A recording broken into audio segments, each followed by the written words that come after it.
Kay Swinburne, Conservative MEP for Wales. We now know that Wales is going to get £1.1 billion in the Regional Development Fund from the EU.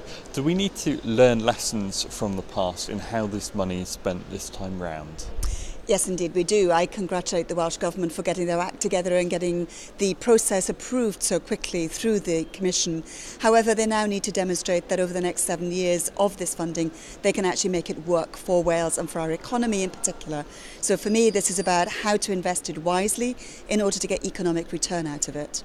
What would be your advice then to the Welsh economy, the Welsh Government, in how they can do exactly that? What should they be doing smarter?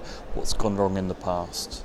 Well, the money is for competitiveness, and I think that should be at the heart of everything that is part of the investment package going forwards. For me, it's about investing in our small, medium-sized enterprises, investing in jobs and growth, and that really is the message underlying here.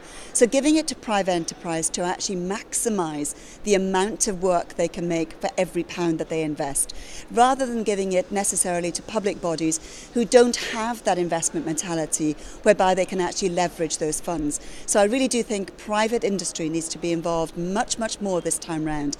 And even some of the infrastructure projects, there's going to be a large portion, actually the largest portion of this will be for urban type projects, and that's going to involve some infrastructure, things like the metro line down in Cardiff and out to the valleys.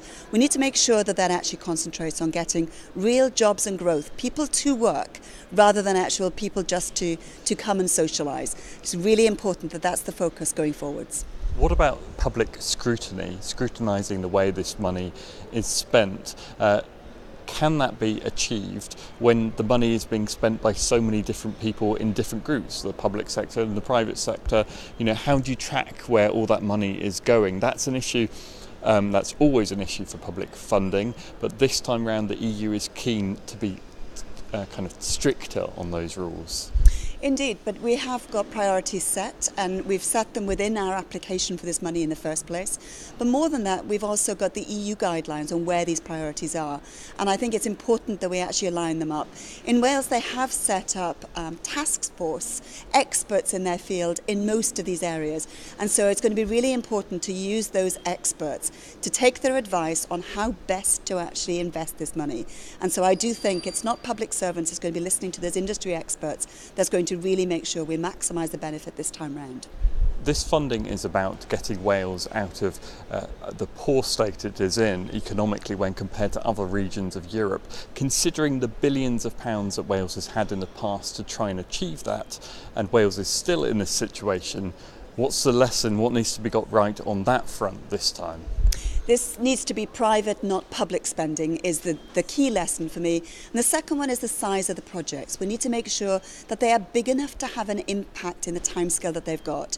And if you actually make those investments early, the chances are you'll have some of those investments really taking off in the short term as well as the medium term, which means you've got money back to invest in the economy even within that 7-year cycle. So it's all about sustainable investment, but taking a risk. It's really important that we're not too cautious, that we actually allow a good opportunity to have the money to see if we can pull it off for our economy.